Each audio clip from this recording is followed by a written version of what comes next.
বিসমিল্লাহির রহমানির রহিম। আসসালামু আলাইকুম। আজকে আমি তৈরি করব মজাদার ক্রিস্পি পেঁপের বড়া। প্রথমে আমি এখানে পেঁপে গ্রেট করে নিয়েছি।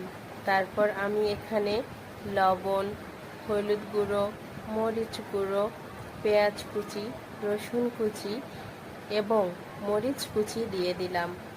এরপর ধনেপাতা কুচি এবং বেসন দিয়ে দেন একটু গুঁড়ো মশলা ছিটিয়ে সব কিছু সুন্দরভাবে মাখিয়ে নিয়ে বড়া আকারে শেপ দিয়ে নিলাম।